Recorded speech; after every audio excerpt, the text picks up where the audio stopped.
Hi, I'm John Robbins from Wintellect and Wintellect Now, and I'm here with Rob Tiffany. Hi. How are you? Good. Why don't we tell everybody who you are and what you're doing, because you're doing some big stuff. Okay, so Rob Tiffany, I'm at Microsoft.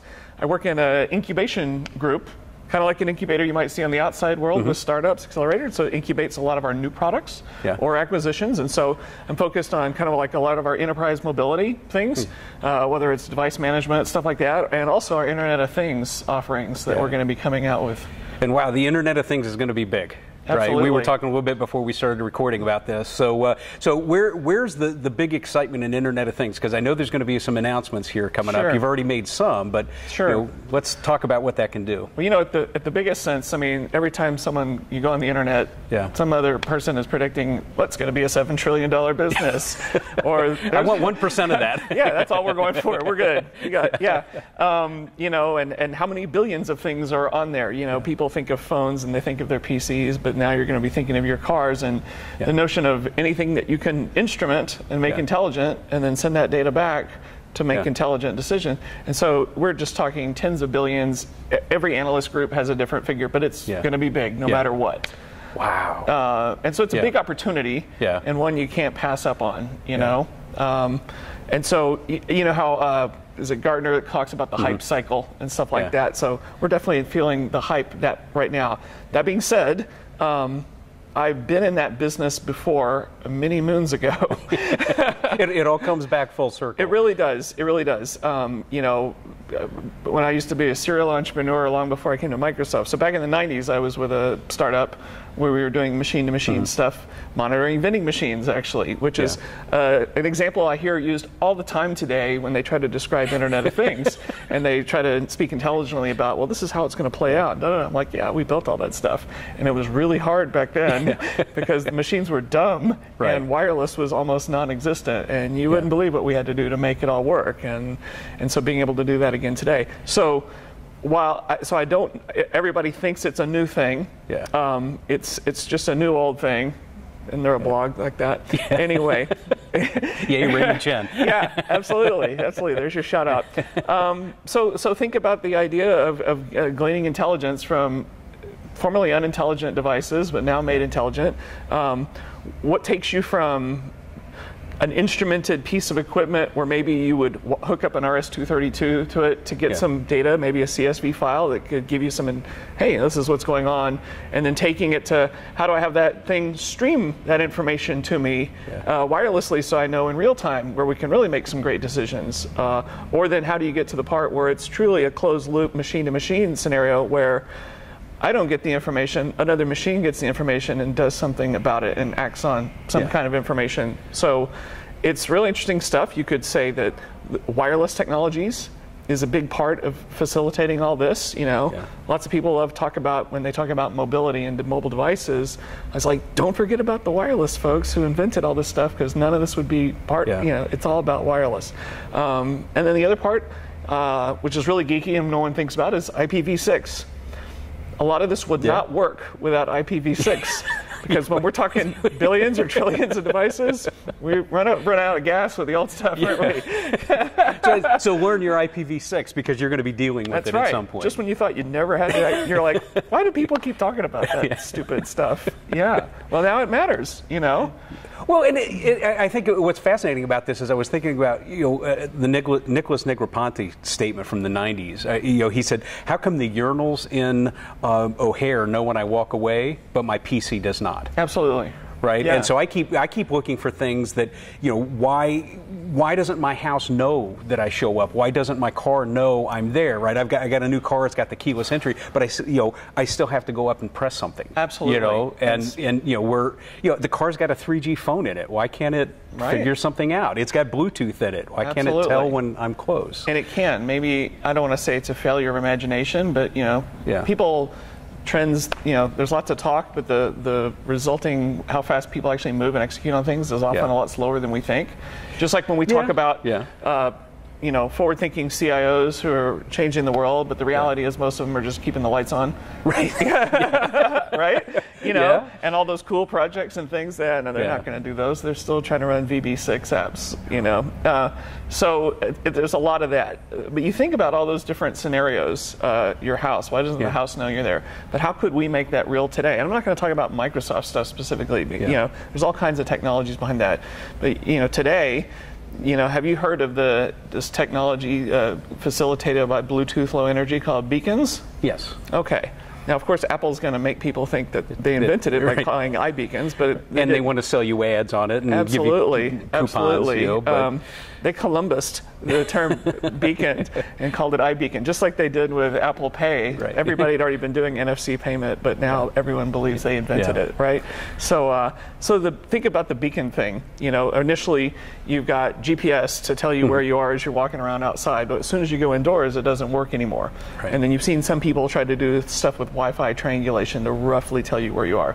Yeah. But beacons with Bluetooth Low Energy and sending these little pulses as you walk through, so you can imagine walking through a shopping mall, and that's the first example. Sure. And I think we're going to start seeing that as we go into the holiday season here. Yeah. Retailers are desperate to find new ways to get those tiny margins better on what they're doing, and so they're going to go all in on beacons. But I'd like to see them in other places. So the beacons are going to be on walls. They're going to be near things, items that you could buy, and it's going to bring to life some of the stuff we saw in Minority Report. Right. And I know lots of us talk about bringing Minority Report to life. Well, it's going to happen. Yeah. And so let's just talk about a high-level scenario where, because I like the intersection of beacons and intelligent kind of Internet of Things devices and sensors that can send data and do things. Think of all the systems we've built, 1 million of them, where we are doing database lookups to find things. Well, so imagine now that you're walking by a clothing store, and instead of it just being some fictitious thing like in Minority Report, there's a beacon, and you've got the app. You've already kind of said, yeah, I'm all in with this stuff. Either I have a beacon-aware phone, and then maybe I have an app that's tied to that store, and it knows who I am. Now there's the obvious scenario where it says, hey, come in to get 10% off these blue jeans. But you can imagine taking it to the next level, because we're all developers here. Let's do something really interesting. So let's do the beacon. It knows who I am. Let's do a database lookup and your preferences, and know that what size jeans you wear and what you like. And the next thing you know, from the beacon knowing you're here and then knowing who you are, the next thing you know, the whole wall is lit up, and it's you wearing these jeans they're trying to sell. Yeah. That's an interesting vision. People have to build that, though. People are taking baby steps, just saying, hey, I know you're outside my restaurant, come in, for 20% off French fries. Yeah. That's baby steps. But the next step is let's use the stuff we've learned over these decades of building software to make it really immersive. Yeah. Now, at the same time, I know we're going to see the bad side of that too. We're going to see people walking down through streets or shopping malls, and everyone's going to be talking to them on their smartphone or whatever. Hey, come here, come see me, come buy mine. That stuff. And I know that'll happen, and it's just got to get worked out. Right. But it's cool stuff. So it starts with tiny devices. If anybody's been playing with Raspberry Pi, Arduino, or stuff like that, and you probably saw at the Build conference, Intel's got a Galileo board, which it's an Arduino board, but they made it x86 compatible, and they showed Windows 8.1 update running on it, and you can do that today, and that's a great start, and you can kind of start playing around. And so one of the big messages from Microsoft on this is Windows 10 is going to run everywhere. And a lot of people are like, yeah, right. No, really, we've re-architected it. It's going to run everywhere, from the biggest things to the tiniest things. We'll talk about reusing skills. Absolutely, right? Absolutely. Yeah, this is so important. Yeah, I never thought, because I started in some of the embedded world and then went into Windows, and I never thought I'd get to go back. Right. That's kind of a big deal. Absolutely. Or when we were doing embedded, we would use CE or something like that. And then there's other people out there in the space. There's WinRiver. There's so many different variations of embedded Linux out there, and all kinds of other things to facilitate that. And so it's good to be in that game. Just thinking of the code reuse. Yeah. Right? You've got these libraries that now can extend from Azure, right, all the way down to a device. You've got to, that's so I think in the earliest stages, though, because I know where you're going. I know what we really want to really light up all our developers at Microsoft is I want to do .NET on a tiny device, you know. And years ago, I remember when we came out with the .NET micro framework. Yeah, and, I tried it. Yeah, I remember that. Now we're giving it some love again. Yeah. You know, lots of things are cool happening. You know, Satya is in here, and you can kind of see a shift in the company and what we're doing, and it's all good stuff. And so, new investments in micro framework. And we want to make sure that, but you know, on big Windows, I think initially, right now, if you want to play around with that stuff, it's still going to be C code, C++ for the most part. Like right now, you can go on Codeplex and you can see stuff, and so, you know, like for instance, on that Arduino board, you know, normally you would do what's called a sketch and write some code snippet to make the light turn on every 60 seconds or do whatever, you know. And if you look at what we've got available now for when you're running headless Windows on there and in Visual Studio, you'll see it looks an awful lot like the same C code that we write for Linux, actually, based on there. So I think that those are the developers who have those skills. That's where it's going to start. But absolutely, the thinking is obviously we need to bring everybody with the higher level languages into the fold as well. And so down there, go ahead. Well, I think something else that's you know, I'm thinking about what I did back in the olden days. Yes. And you know, we didn't have a fraction of the processing power that we have today. Sure. But the fact that I can take and process all of this up in Azure. Yeah. Right. Yeah. You know, that we never had, you know, and you know, essentially using a constant connection to get up there. Let that be the processing power. That means I can have smaller devices, you know, less memory. Sure. You know, because I mean, that was one of the problems we had, is that we were trying to do too much on the physical hardware. Right. And we just stopped. Right. Yeah. We just could not do everything that we wanted to do. And you know, sure, we were talking about, you know, well, let's connect a PC, but now the cost is ridiculous. Right. You know. Right. And so, you know, we had all of these features that we wanted to do that we just kind of dropped on the floor because we just didn't have the power. So now, you know, you shove all that work up to Azure, then it does the processing, then tells the device what to do. I think that really opens up, even bigger than you know, showing you in the genes in the picture. Because I mean, now you're starting to do, you know, a lot of that predictive analysis and machine learning and everything else. So like this predictive stuff. So imagine whether it's our stuff or somebody else's stuff. Because you can't have your head in the sand. There's all kinds of tiny sensors that are just EEPROMs burned and stuff like that in there. And so take an escalator, for instance, you know, and an escalator has got some, everything has a mean time between failure, right? And there's little bearings and things are going to wear down, and eventually that escalator is just going to stop all of a sudden, and it's not going to work, and you're going to find out probably from a customer. And then you're gonna, on a phone call. Yeah, and then you're going to dispatch someone to the shopping mall or to the airport, wherever it is. And so, you know, one of the scenarios that we've shown, and it's out on our site, you can see how we are working with the London Underground and instrumenting the whole underground. And you can see a view of all the tubes and the escalators and all these things and their status and stuff. And it's all, so it's a lot of telemetry. And sometimes it's just telemetry coming from tiny, tiny devices. And so the big thing is, like you said, the predictive analysis. And so we're sending that stream of just tiny information up through Azure in a unified way. Everyone who's doing IoT stuff today, and this is not bad, everybody's got to start somewhere. It's highly fragmented. Everybody's doing their own thing, from the device side to what wire protocol they're sending it, the format of the data, where it goes to, their own proprietary, you know, this and that, and here's a portal. What we want to do is bring cloud scale to all that. We want to have a unified way to see a lot of these things. You know, Microsoft's always been the company of making things easy. And it absolutely should. And so what we want to do, and we're working on right now, is there's a lot of great building blocks in Azure, and we're going to be pulling lots of things together to simplify. Instead of having 1,000 ways to skin this cat, it'd be great to have one way that says, hey, you know, I mean, have the flexibility to do what you want, but hey, here's this path to get people who aren't hardcore in the IoT space on track. And so, you know, we've had Service Bus, we've got event hubs that are designed to have millions of tiny little bits of information firing into them, you know, at a rapid succession, which is perfect for this type of stuff, and to be able to queue that up and everything. And then we have things like Stream Insight technology. We've got HD Insight, our Hadoop, you know, Power BI. And so we're going to send it through a pipeline, imagine, of analytical tools and rules engines and things like that are going to be able to make decisions for you. And so when I think of IoT and machine to machine, a lot of it sometimes seems like the 80-20 rule. Most of the data is telemetry going back home, like in this case Azure, but there's some that'll go down, like you need to configure whatever that sensor to do something differently or whatever. Sometimes people go, oh, you mean device management? And it's ish, but then the next thing is like, oh, we're going to install Intune or Configuration Manager on there? Okay, well, that's getting crazy because we're talking about this little tiny sensor on an escalator. We're probably not going to put a Configuration Manager agent on that. And so there's lots of gray areas, and you know what? There's a lot we don't know, and we're just figuring it out.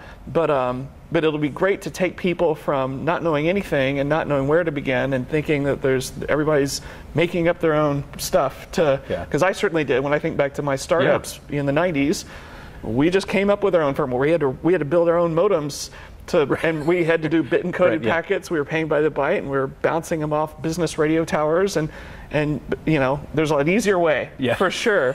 But I think it's exciting. A lot of talk is around predictive analysis and failure. When's that brake pad wearing down? And let's know about it before it does, so that it's a cheaper fix than when the rotors are, you know, that kind of thing. Well, I think a good business case for this is for folks that are interested in this is to read about Rolls-Royce, right? They make all those big jet engines. They make all their money off the services. They know everything that's happening on that engine. Absolutely. You know, in flight before the ground crew has any clue what's going on, before the airline knows anything that's going on. So, you know, they're kind of at the forefront of that. But they built all of those systems themselves. And if you read about what those guys did, it was, you know, bit twiddling at, you know, with satellites and everything else. You know, they were, you know, they've got satellites to handle this stuff. Well, guess what? Now you and I can go do that, and I think that's going to open up an amazing, absolutely, you know, because I don't think it's going to come from the really interesting stuff. I know there's a lot of embedded guys that thought about this for a while, but I think it's going to be, you know, some normal people, right, that look at this in a different way. Because they probably haven't thought about it too much before, because they're doing something else right now. And so it's good to give them examples, like Rolls-Royce or GE or all these aircraft engines and everything you can think of. And there's sensors all around us, and we don't even know they're there. Some are not connected to the internet. Sometimes it's not always needed. Like, aside from the escalator, think about when you've been going to an airport and there's a people mover, but it's late at night and there's nobody around, and you think it's turned off and it's out of order. You get close and it wakes up and starts doing it. Stuff like that. The more we can instrument everything that can be instrumented, and then where appropriate, send that telemetry data. Now, that being said, it's easy for me to say, let's just put a SIM card on all these devices and send it. Well, there's a cost to that. There's other elements to this, like there's the notion of gateways. So let me go back to the vending machine example. A lot of times when you see vending machines, sometimes you might see a bank of vending machines of different types all together. It's probably not cost efficient or appropriate to put an antenna or whatever, a SIM card on each of those and have all three of them sending back stuff.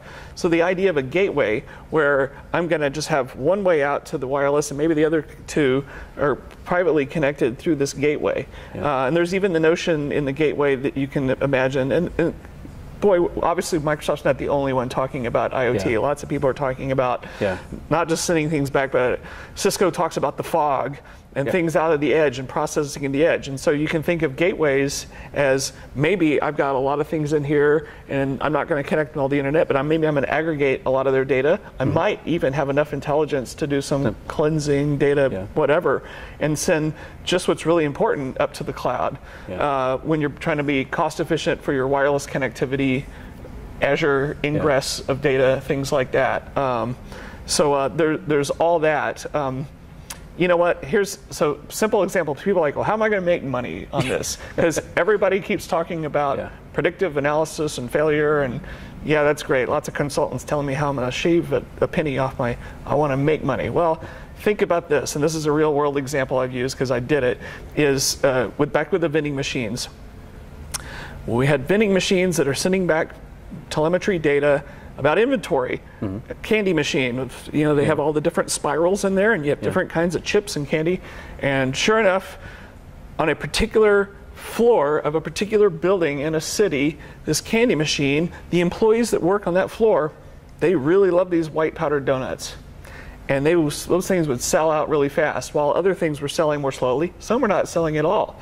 This is where you turn this whole IoT stuff and go, wow, this is retail merchandising that I'm doing in real time. Yeah. And I might even have products that are good over here in this part of the city or this building, but they're not, nobody likes them over here. And so having that granular information, and so all of a sudden I'm like, okay, well, I'm going to double up or triple up the number of white powdered donuts in this thing. Yeah. And all of a sudden I'm making more money out of that vending machine than I was before, because the white donuts would sell out. And then I'm going to find in real time the slow movers, and I'm going to get them out of the mix. But I might find that the slow mover here is a fast mover across town on this 25th floor of whatever building. And so lots of people are making guesses sometimes about what products are big sellers, and they look at a whole city, or they just say, well, people love these chips everywhere. But you'll find out that that's not true. And through all these intelligent sensors sending this data, now you're going to really be able to, can you imagine you're a vending machine company, and you can see an entire city and all your vending machines. You can imagine a portal all sending this data, and they're telling you things that are going to help you save money and make money. I think that's going to be magical. Wow. I think from a developer standpoint, I'm learning two things here. I want to think about how I can get information from something that's we haven't gotten information before, and I want to get really good at big data. Absolutely. Because I don't think we've seen big data yet. We haven't. Right? You know, we've had a lot of talk. We've done some projects at Wintellect where we've done big data, and I'm like thinking, man, that's probably 10% of what you would get. Like this vending machine example. I mean, it's nothing compared to what you would be getting if you covered Seattle with vending machines. Because if I think about the vending machine example, I'm not going to necessarily want to be a human map reducer. I might want something to help me. Because you're right, I could sit there and analyze all these machines, and I could figure it out and write it on a notepad. And, okay, this is working. But you're right, it would be great to, because I always tell people, big data comes from lots of little data. And it's true. And so pretty soon it's going to be on steroids with billions of little sensors sending little log data, little just tiny, lots of bit twiddling. Well, and I think that it's going to be major in data mining, kids. Because that's going to be just everything with this, and I think that's one of the big secrets to getting actionable and making money off of this stuff. And I think it's going to be pretty interesting. There's a lot of opportunities for developers, for our embedded developers. There's opportunity for you to build stuff on the devices themselves, and you'll kind of model the data, what that shape is, so kind of like we do, maybe like you might do with Entity Framework, or when you're just building classes and the data types, and so you'll get a chance to model that and try to reuse that. We don't want to do it 1,000 different ways or 1,000,000 different ways. When you see certain classes of vending machines, that the shape of that data coming up should be the same when you find that same model number vending machine by whatever manufacturer for the other one. So classifying those and reusing those, the shape data coming up.